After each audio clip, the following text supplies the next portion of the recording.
My name's Anna Higgs. I am extraordinarily lucky to be a host for this panel today. And I'm going to bring our panellists on without further ado so that they can describe themselves and introduce themselves spectacularly. And then we'll just jump into a really brilliant conversation. So please join me in welcoming Abby Hills.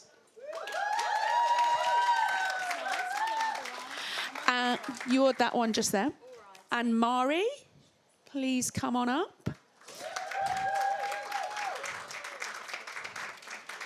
Loving them. And the brilliant Matilda.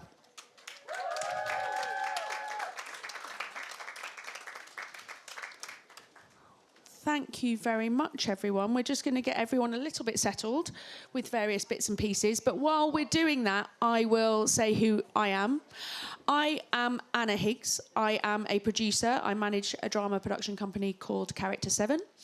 And I am also chair of the film committee at BAFTA. So I did some of the work around enshrining the BFI's diversity principles in our awards. I am, for a visual description, a white woman with unmanageable curly hair and blue eyes.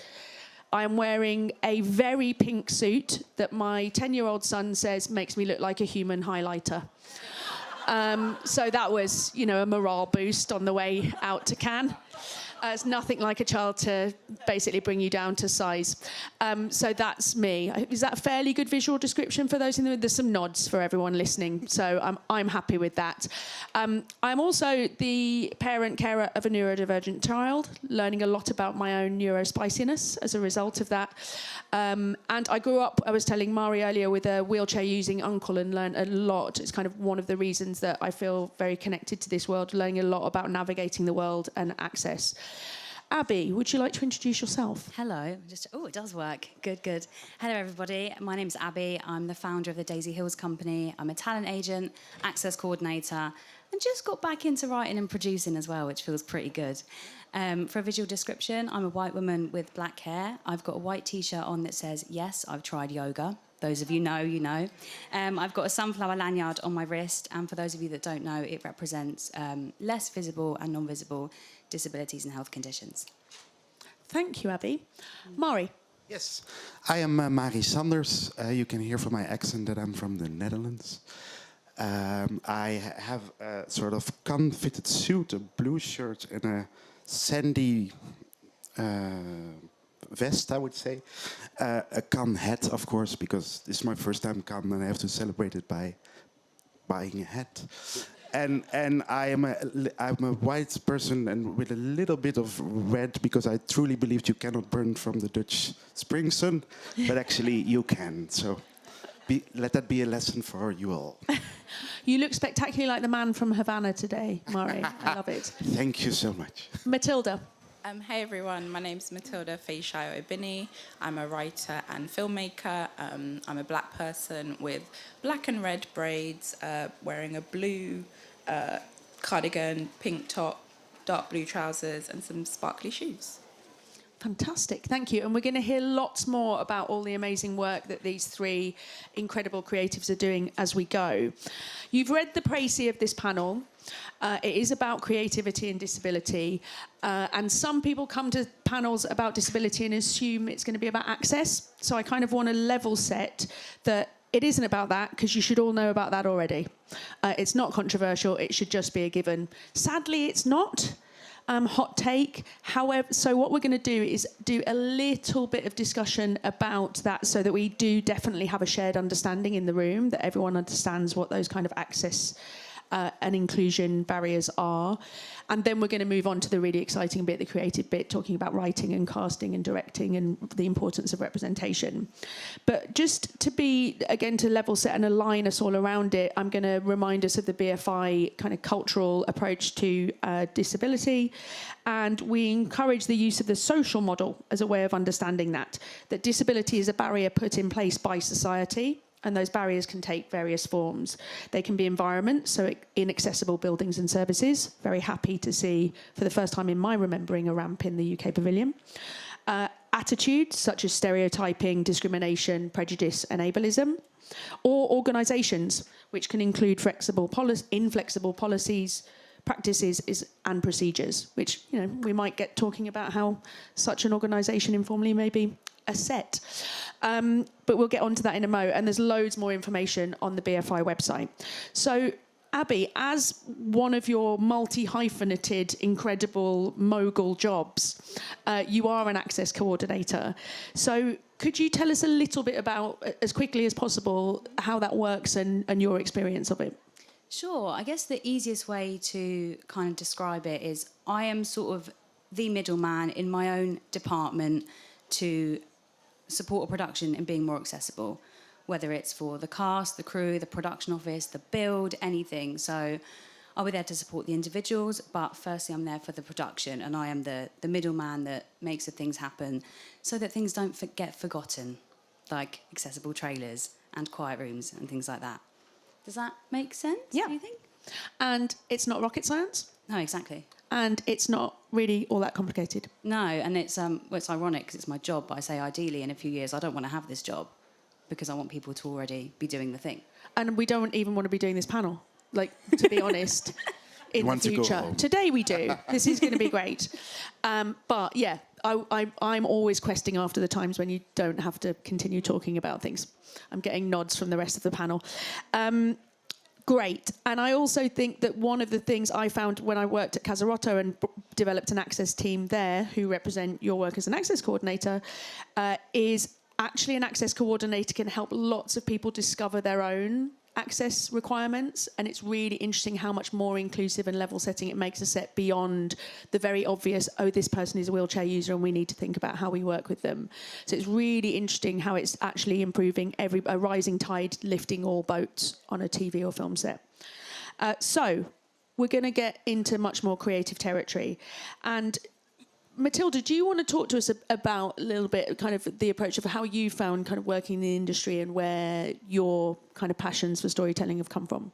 Yeah, I think I was interested in like seeing disabled characters and disabled narratives that are beyond the like origin stories, like that push past the how did this person become disabled, or the flip side of that is that they're exceptional, and actually I wanted to tell stories about the everyday disabled person because that is what they are. They're people. They have whole varied lives and histories. They're just as messy and still discovering themselves like the way everyone else is. And I think I was really passionate about telling stories that reflected like some of the parts of my life as a disabled person.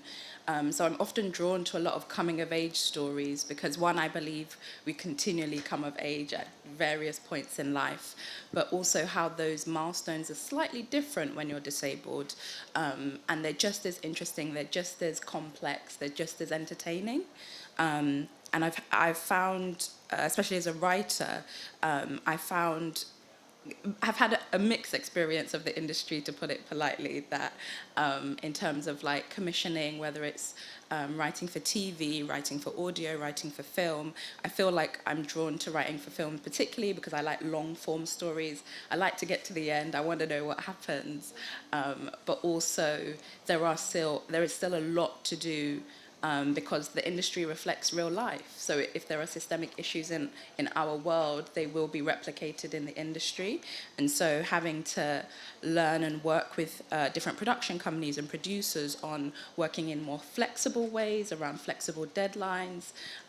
Often if I'm writing a disabled character, then you're thinking about, well, these locations have to be accessible then for a disabled performer.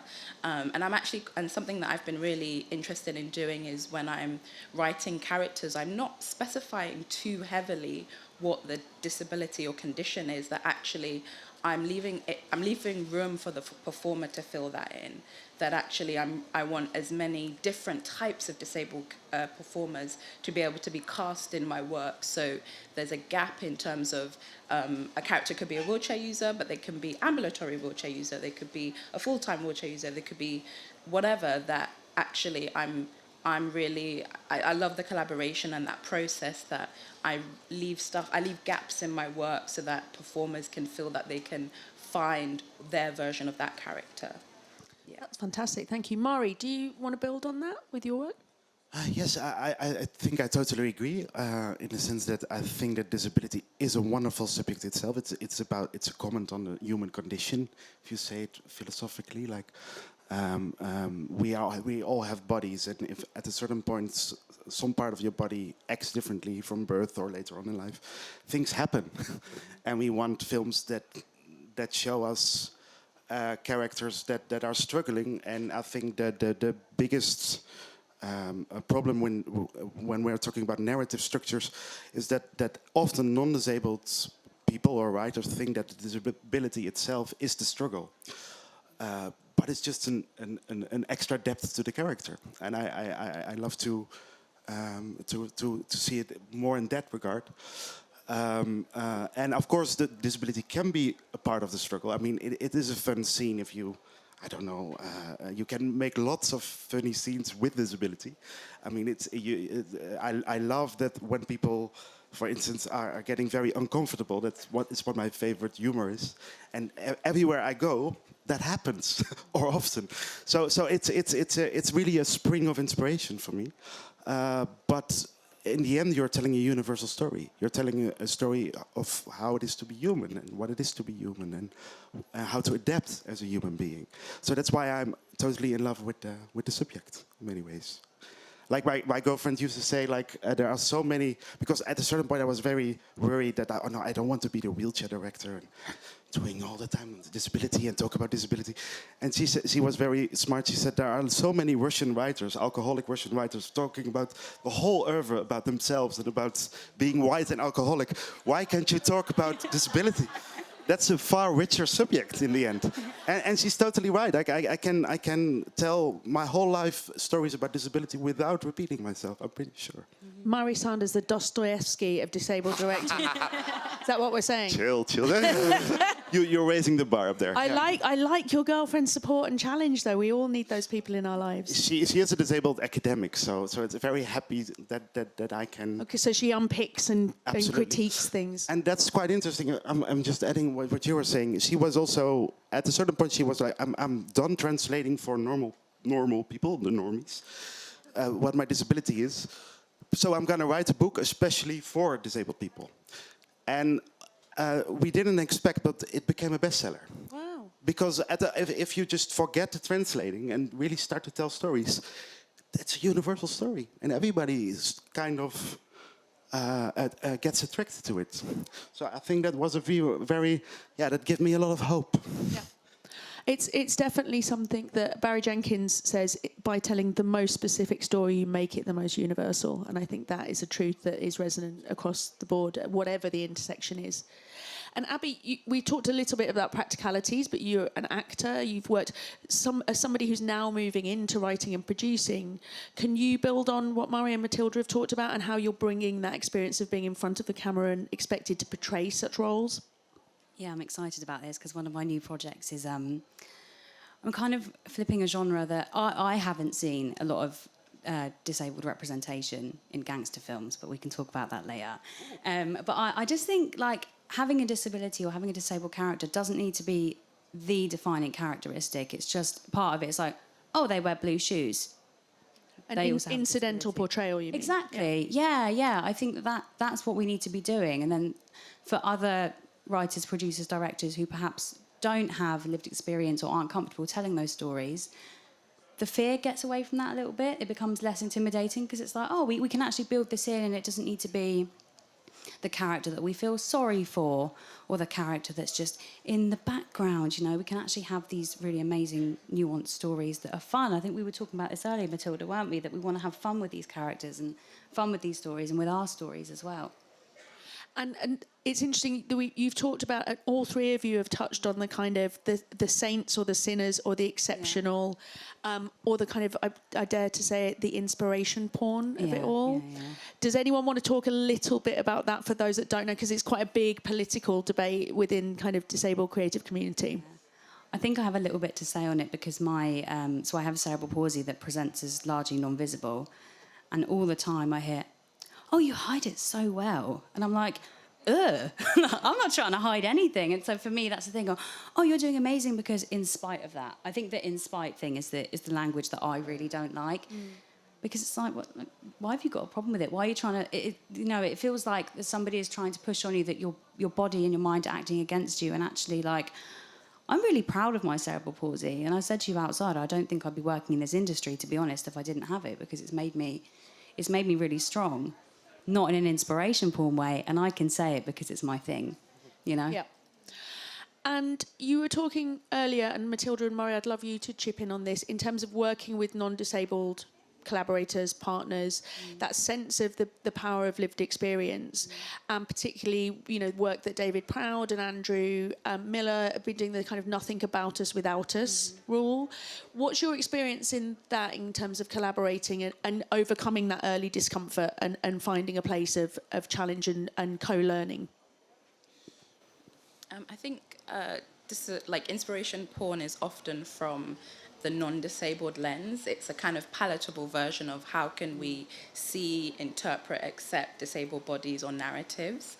And so in order to push past that, you've got to let disabled people lead, let disabled filmmakers, writers lead, and also give them like decision-making power. So when I've worked with non-disabled led production companies or producers, there is sometimes a kind of push and pull of getting an understanding of, well, this is the type of story I want to tell, not the version that you've been conditioned to believe it should be told about disabled people. And I've been fortunate enough, I think, to work with some incredible disabled and non-disabled collaborators where when I'm working with the disabled collaborators, there's such a shorthand. We're so direct with one another. We actually work really quickly and efficiently. Whereas with non-disabled people, there's sometimes a little bit of education that is needed in terms of using the right language, understanding. I'm not going to give you my whole medical history, but I will explain how my condition impacts my creative process and why I have to work in this particular way, and that it isn't that too dissimilar or too different from what they're already doing. And it's often really being able to communicate that, I think, is a huge thing, that when projects have, you know, crumbled or whatever, I think for me it's always been a real lack of communication, that maybe from their side of not wanting to understand that there are more stories to tell than just the inspirational ones. Yeah. And I've taken a real conscious stance of, I'm only working with people that have done the work, that if you're not aware of the social model of disability, if you haven't done any deaf or disabled awareness training, you have a really long way to go, and the industry is moving forward. It's moving forward at a really exciting rate, and if you're not willing to learn, to adapt, to adjust, you will get left behind. Mm-hmm. And I just wanted to add that, of course, if you don't have a disability, it's a difficult subject to understand. So my first reaction would be I try to be very patient and also very. And I think you also need lots of non-disabled crew members. Just to point out, for instance, Lisette and I were taking a wheelchair taxi, and she was quite amazed by how the driver was like, oh, coochie, and just patronizing me, and it was for me, it was such a normal thing, because I've been disabled for my life, that I forgot that actually is also a thing. So sometimes you really need your non-disabled friends to point out, like, hey, but something very interesting is happening here. So it's really about the dialogue, and of course, when you start a film, especially for me as a director, in the beginning of a film, you're really searching for your shared language, and now disability is becoming one of the aspects of it. And also the fact that if I can communicate it well to my non-disabled crew members and friends, and they get inspired, I think in the end it's a very, very universal and story, because in the end you also want to communicate towards an audience that's also non-disabled. So you need both of the points of view, let's say, I think. I think you're right. Abby, anything to add on that? Well, aside from my work as an access coordinator, because that's literally me in the job role and I'm there to support and educate and help productions, I think away from that, I love when people ask questions to me about disability, but I'm not the textbook and I don't have all the answers, and I'm not the way out for somebody to then not do their own work. Like, I'll always have a conversation. I actually, I'm really open about my experience with cerebral palsy, but I'm not the answer book. And you don't have a chat with me or somebody else with a disability and going, oh, I've done the thing now. I understand. Like, there's still a lot of research to do, and just be curious, embed it into your practice as a creative. Do a training session online. Google something if you're not sure. ask us as well, but we're not the only way to do it. Yeah. But that's I think that's a very powerful thing, the invitation to do the work and then to communicate, to align around a shared understanding, to understand that you are just as specific as everybody else at the table. And that's part of the working practice of making film and TV anyway. You do the same thing between different departments. And so we're not asking for anything new here in terms of these invitations. And actually the opportunities that alignment can present mean actually better results and greater collaboration. I think I'm just conscious of sometimes that often there's an expectation for disabled filmmakers to take on the labour of educating everyone. Yeah. And I'll be honest, in my experience, that has been exhausting. That actually I've turned up, I'm here to work, I'm here to get, do the job. The last thing I want to do is have to explain the social model of disability to someone or explain why I'm here. So I think I'm just conscious of yes, we are so many deaf and disabled and neurodivergent collaborators I work with. We know that's part of our job, that we're going to have to do some education, but we are not, 1, academics, and 2, teachers. Yeah. We're artists and we want to make art. And so I'm always I feel like I did a lot of that in the beginning of my career, and I'm a little bit more reluctant to do that now, just because, I've done it. I've had to explain to so many different people that I've worked with, so many production companies. Now I just want to make work. I don't want to keep talking about the same thing over and over again. And I think that's where roles like Abby's work as an access coordinator are vital in taking away some of that labour from us as makers. 100%. Yeah. Thank you. Mari, did you have something to add there? Yeah. I was wondering, and if somebody asks you now, can you explain what the social model is or whatever, what's your answer right now after you being very impatient to answer that question? Not necessarily impatient. I also think it depends on the context. If I've met someone and they're new to me, then there's going to be a lot of questions. There's going to be a learning stage between us both of how do we best communicate, how do we best work together. But people that I've maybe working with again, or people that have worked with other disabled people, I think there's an expectation of being able to apply what you've learned to move forward, not expect, or every disabled person I work with is going to explain everything to me. I don't need to do anything, kind of thing. Okay. Yeah. So let's assume we have founded that alignment. We've got an amazing creative collaboration going with a whole range of different people involved. And then you're thinking about, you've worked on the project, you're looking at casting it. I'm really interested, and all of you have different experiences in casting actors, disabled versus non-disabled, and kind of the lived experience. I love, Matilda, what you were saying earlier about leaving things open, leaving space in your work, and not being super prescriptive about the specificity of a disability. What's been your experience in that, and what's kind of the challenges and the opportunities that the audience should look out for in that space? I've seen this from a few different angles, both myself as an actor, but also as an agent representing talent with disabilities and those who are non-disabled. And a lot of actors, especially my actors who are neurodivergent, when I've signed them and they're saying, I don't just want to be put up for neurodivergent roles. I'm like, I know that. We're going to put you up for everything that you're right for. And they're like, really? I'm like, yeah. That's what we're doing. And it's, it's sad that we're having that conversation in the first place, but I'm not going to, alienate my community even more. We're doing the thing, they're actors first, and if they're right for a role, I'm going to put them up for it. And then I'll phone the casting office and I'll say, where are you doing recalls? Is it accessible? If my client's got an access rider, we'll do that as well. Or actually, can they self-tape instead of going in person? But I'm not falling back at that first hurdle just because we're not seeing. We really want an actor who's neurodivergent, for example. I'm still going to put them up for it, So that's from a casting perspective, and from an agent perspective, that's what I think. And how about from an actor perspective? So when you're in auditions? That's the part I've probably found a bit harder, especially when I was kind of starting out in my career, because, having cerebral palsy that presents as non-visible, I was always in that sort of too disabled or not disabled enough for certain roles. I've come a long way with that mentality now, and I'm like, hey, I'm auditioning for this, I don't care, whatever.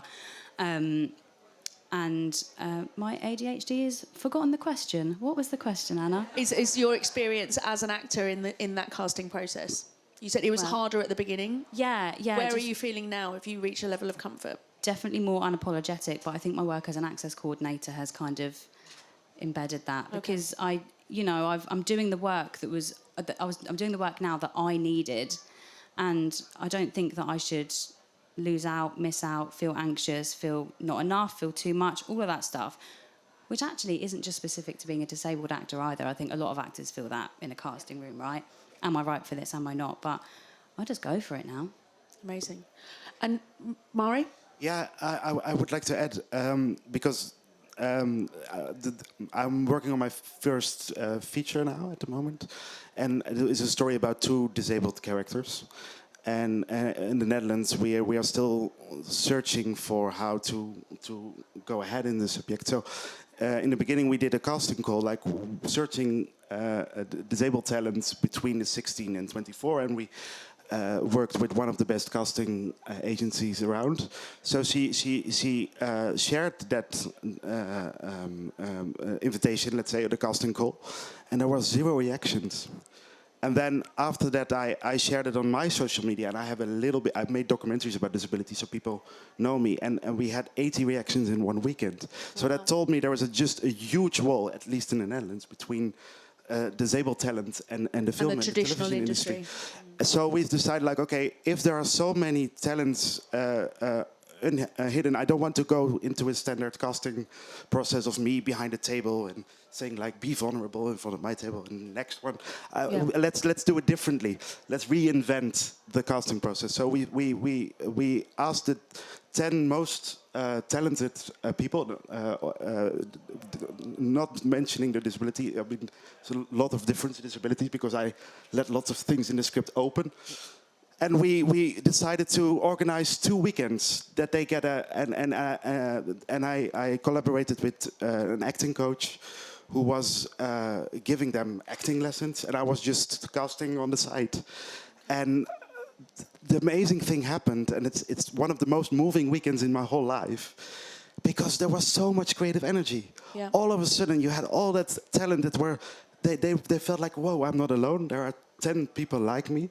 And they came up with ideas that you never could have without a disability. And it was, so we started also, next to this film, I also am the artistic director of a foundation to basically give disabled talent a stage and to train them, because we thought, like, it should start with training. It should start with fishing up the talent and train them and get them into the industry, and then the accessibility will come, because they are entering the industry. So we thought, like, this talent training is the first step we must take. So yeah, it is. I think the conclusion is just start. Yeah. Just start by training them and getting them into the professional industry. Yeah, it's that pipeline. And It's the pipeline, yeah. And you should start somewhere. Yeah. And Matilda, how about you? That space in the characters. What's been your experience?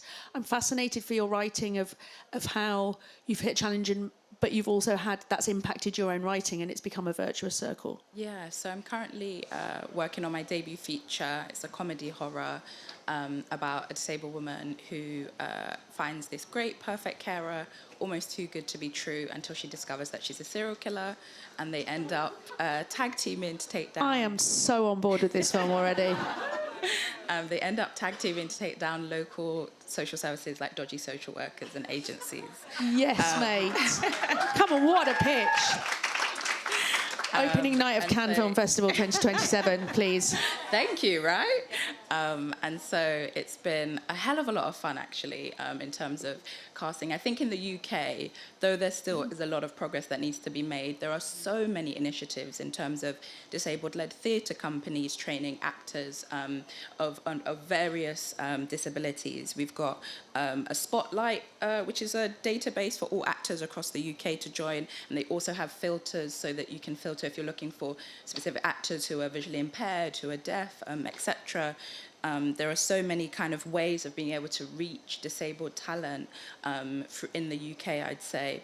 So actually, we've, in some ways, sometimes you have a bit too many when you're like, oh, there's only one lead and all this incredible talent. Could I fill them in other roles within the film?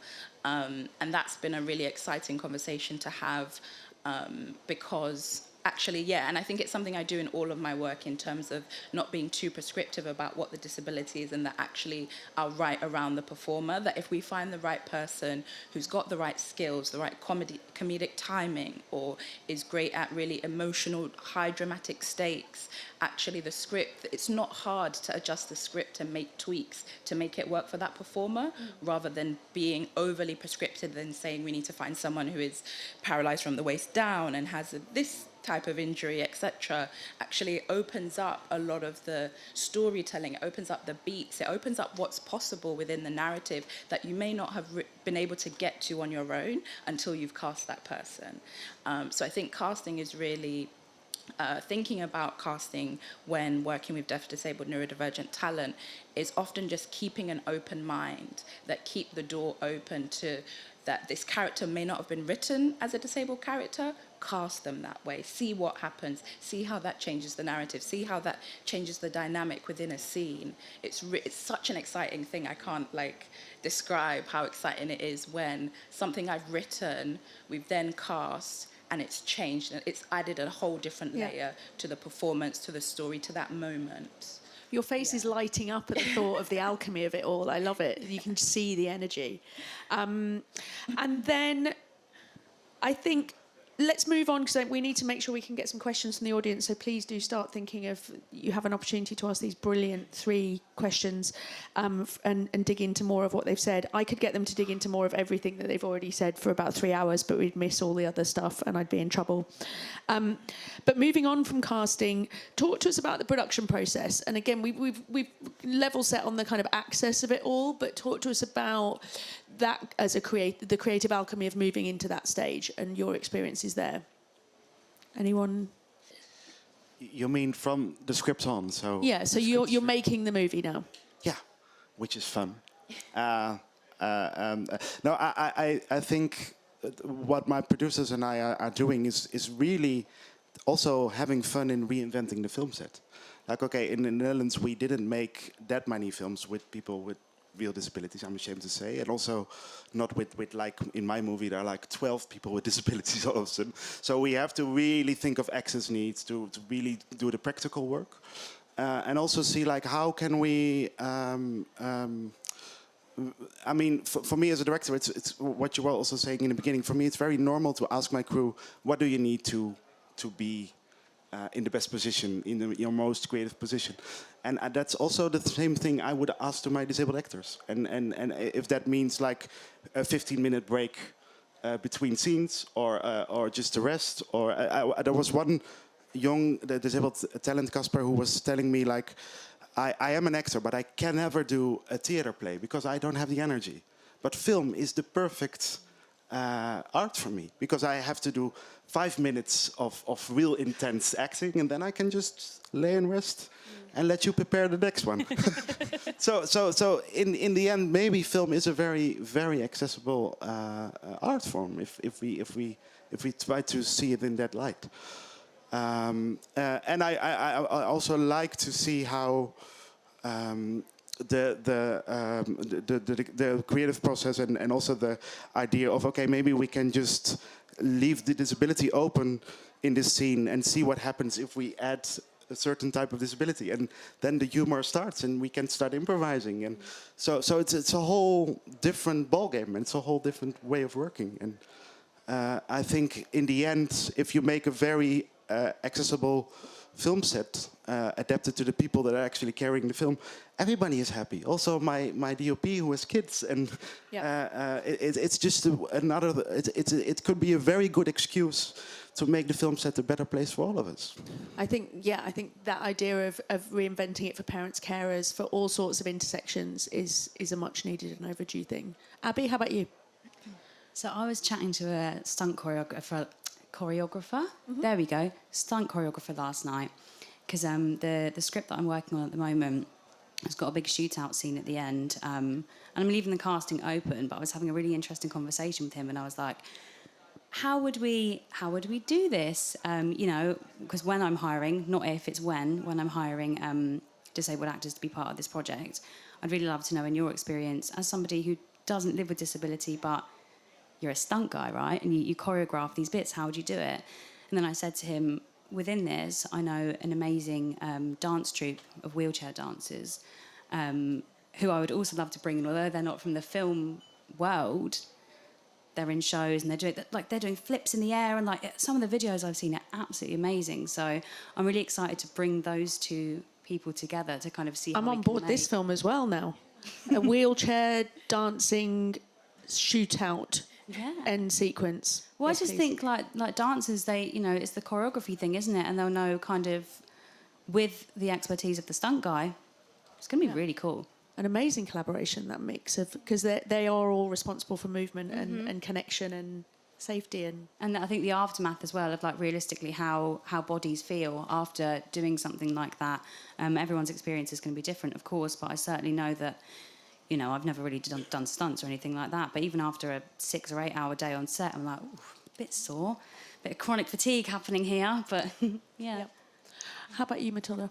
Yeah, I feel like my experiences of productions have been so positive in the sense of having deaf, disabled, neurodivergent crew or cast often sets a precedent that for this production, you can take breaks when you need to, you can leave early if you have other caring responsibilities, that it kind of creates an environment where everyone feels empowered and supported to do their best work, that I don't think, or at least I've not had much experience on productions with predominantly non-disabled talent and crew. Very rarely are they asked, what do you need to do your best work? And that's the standard, actually, when working with deaf and disabled neurodivergent creators, that we have to figure out what are the things you need that enable you to do your best work. And when other people see that that's what you get, they want that too. That actually, could I ask for this as well? Actually, I've got, you know, it's not necessarily, you don't have to identify as disabled to have access requirements, but we all have specific things that would enable us and empower us to do our best work. And then the production is better for it. That if people are not burnt out, people are not, you know, burned to the ground, if their mental health isn't affected by the work they're doing, they're able to make incredible work, and it's such an enjoyable experience to be a part of. Because film is so collaborative that, you know, the energy people bring to set spreads. So if we're empowering one another, we're working together, we're having those difficult conversations and not being afraid that, you know, if you get it wrong, you get it wrong, we're human, but you then hold yourself accountable and then we move forward. I think it's such an enriching experience the few times that I've made short films, and I'm hoping that will move when I make my debut, that actually this is supposed to be an enjoyable, sustainable experience. No one is supposed to be the worser for making this film. Yep. It should be that you've had such an enriching opportunity, such an enriching experience. And I'm kind of excited for the future of what filmmaking can look like, irrespective of your background, your ability, the challenges you face outside. Actually, there's something really important about us all coming together collectively to tell stories is really healing. Yeah, and it's very hard, very much needed, because when I first entered the industry as a young director, I think 15 years ago, time flies, there was crew coming up to me saying like, please don't tell anybody, Mari, but I have a disability too, but if I tell it to the producers, maybe my work is in danger. So that's really the atmosphere that's often in films, that people are very scared to say that they cannot do things, or that they that they have a hidden disability, that they hide it. So the more we get visible and saying like, okay, that's the beauty of a visible disability. People feel more safe to to tell that, to be vulnerable. And if you turn that vulnerability into creativity, I think you found a key to a happy and collaborative film set. Yeah. 100%. Yes. Thank you. I think we're going to open to questions. I've got more, but I think that feels like a really good point at which to do it. Please wait for the microphone. Somebody's got their hand up right at the back, right next to the microphone. Very efficient. Well done. Hi, thank you. This has been really, really instructive and, make us think differently. As a new producer, please forgive me if this is a very naive question, but if I had to put out a casting call or a crew call and wanted anybody to apply for those positions, what are good things to put into the details that somebody with a disability would read it and go, oh, okay, I can apply for this? What would be good terms or a way of phrasing it? I have some thoughts on this. And I know that, certainly I've seen that Warner Brothers do this whenever they put castings out. They actually have, I guess, an inclusivity statement that basically says that, you know, this role is not exclusive to a particular community. We welcome, da-da-da, and you kind of include just a statement to basically... Because I think even if your casting is open, let's say, particularly from my experience and my clients and from what I know other people in the disabled community as well, there can sometimes be a bit of resistance because you're like, am I welcome here? Are they going to... So having a statement for your company, or whether it's just for this casting call, I think is a really good thing to do. And then if you're at the stage where you're working with an access coordinator as well, include that. Because I think, again, that is just that... I don't want to use the word relief, but I think sometimes it is. I think sometimes people can be apprehensive to even think, oh, am I welcome here? You know, ironically, that's what we're talking about today, right? But that's what I would say is kind of the starting point. And then if you wanted to include any information about the shoot itself, I mean, obviously it's the first casting, right? You're not going to have a whole bunch of stuff in there. But let's say you're shooting out on location in the woods or somewhere up a mountain. I don't know, but just how you're going to make that inclusive and make sure that people are welcome so they don't get deterred from the first hurdle and think, oh, that job is not for me. I'd also add another thing you can include is that this casting is available in other formats. So whether that's like a filmed BSL video, sign language video, or in easy read or large print, that when people see those, that's often a kind of quiet clue that, oh, this person is thinking about us, that this is something that is available to us and that we can apply. And also including an email that if people would like to discuss further about access requirements, that is something you're happy to do as well. I think it's trying to foster a welcoming a casting call, or whatever the call is, that it feels people can get in touch, because often you still have a lot of, you know, everyone experiences their condition differently. You still have a lot of questions about, I don't know if my condition fits this role or this position. So offering that if people want to speak further, they can.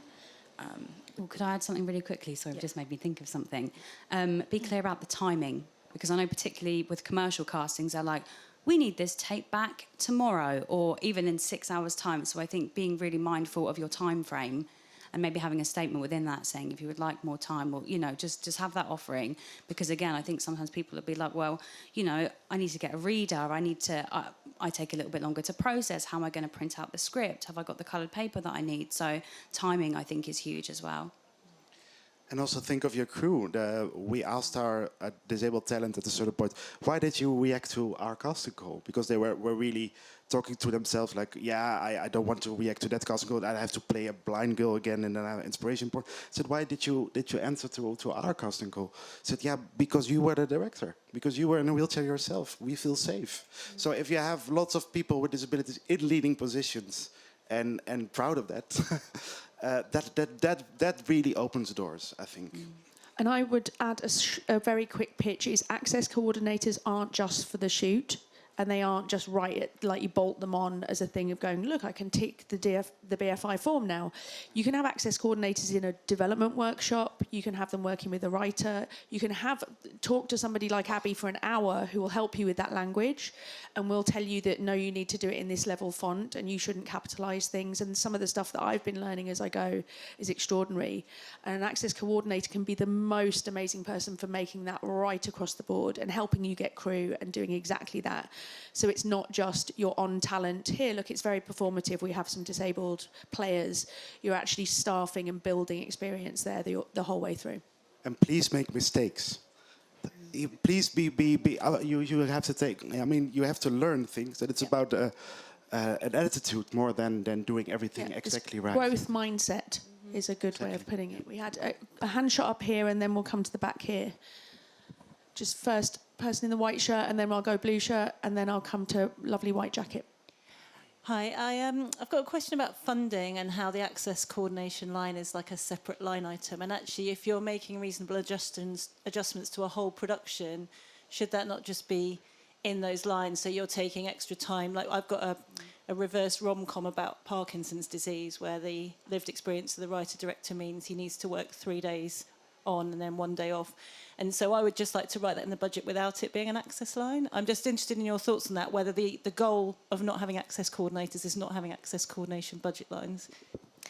Yeah, I think so. I mean, the budget stuff isn't something I know a great deal about, but I think at the moment, the reason that the access line is separate is because certain broadcasters and production companies are allocating money separately for access.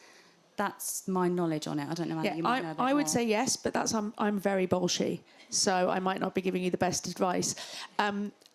At the moment, it's exactly that. So there is separate pots of funding, but it should start to integrate. And I think in feature film scripts, a film that we're developing with BBC, it's embedded throughout. Every single section of it is about rest breaks, a wellness coordinator, mental health support on days where there's kind of lived experience of trauma, for example. So there's a whole bunch of stuff that is just throughout. We don't have it as a bolt-on part. And it's the same thing with I'm trying to do the radical idea that you could do a 4-day shoot week and actually people could have rest and recuperation and not work insanely long hours, etc. So and that does cost more because the biggest mechanic on your budget is how long you shoot for. But I think if you can start to level set that and talk to people about, you will have a much nicer experience. You might not get the top end of your quote, but you will spend Fridays with your kids or restoring your creative energies. Would you maybe think about being somewhere in the middle of your quote? Who knows? And I kind of cite the, I'm sorry, I'm talking a lot now, but I cite the editor of, the Oscar-winning editor of Everything Everywhere All at Once, who in his acceptance speech talked about the humanity of the set, that they got home in time to see their children, they got to rest, they got to say, do you know what, this is all too much for me right now, can we take a break? And I think those things produce better results and win you Oscars. It's a data-based fact. Blue shirt and then white jacket. Hey, I'm beginning to work more and more in this space, and just struck. I think 1 in 5 people in the UK have a disability. 1 in 3 now. 1 in 3. Thanks for correcting me and us. In America, I know a company who took that 1 in 4. Yeah. Whatever it is, a vast amount of people suffer from. Suffer. I have a disability, and I often say suffer, but have disabilities. Why is it that it's so often the most forgotten form of representation within our industry? And the last thing to talk about, why does it come across as such as a niche community that is it also to do with visible and invisible disabilities? You say. It's just a question to you all. Well, this is the start of a 2-hour lecture. Why this evolved this way? It's very difficult to answer that question very shortly. It has to do with the history of people with disabilities. I think every country has its own history. Of course, the US is a very interesting history by adding it to the civil rights. But I think, I hope you disagree. Because it's fun to debate. We don't have time. No, I think that it's very difficult for you to identify with your disability. It often takes half a life, or maybe longer.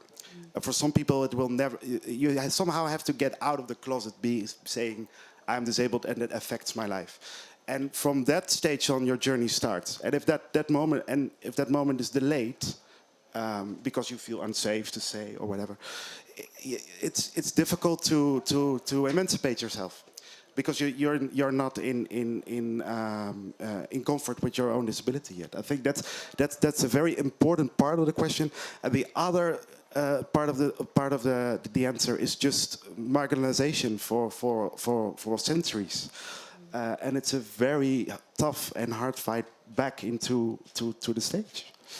I think. I'd also add to everything Mary said is 100% correct. Plus, there are so many factors, one of which that I always pick up on is capitalism and economic power. That in a society, in the Western world in particular, people are determined by how much labor they are able to produce. And if you're not deemed to produce enough labor, you are then deemed worthless and, kind of thrown away. And that, I think, is one of one of many factors as to why it's taken so long. Like even in the UK, though we've had great civil rights movements, they're all being repealed by our current government simply because of money, like capitalism, that if you aren't able to work, if you're not able to be exploited for the 1%, you are not deemed worthy of anything, of resources, of human life, etc. And we see this played out again and again in a lot of UK politics, unfortunately. And in the end, we have to blame the 19th century for that. Yep. In the 19th century, the segregation started, which is actually a wonderful disability story, so that also needs to be told. I mean, It's going to be your second feature, massive period movie. a period movie would be wonderful. At the back here. Thanks, Anna. I've got a question for Marty, really.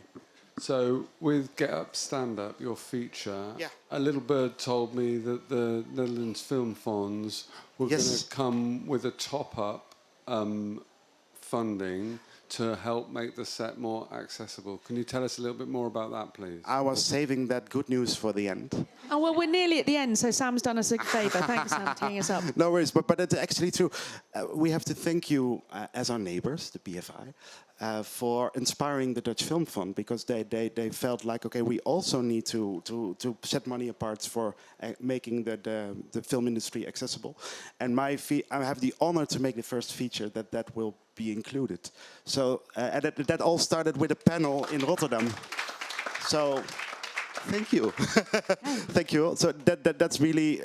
the BFI does such an amazing work, also worldwide, and you're inspiring so many people across the world to also think about it way more. I mean, I know there's lots to be done when it comes to accessibility, but the rest of the world is learning from you guys. Fantastic, thank you. We've got time for one more question that will go here. And then I'm going to get the panel to tell us a bit more about what's coming next and where we can follow you, find out about you, generally fangirl on you.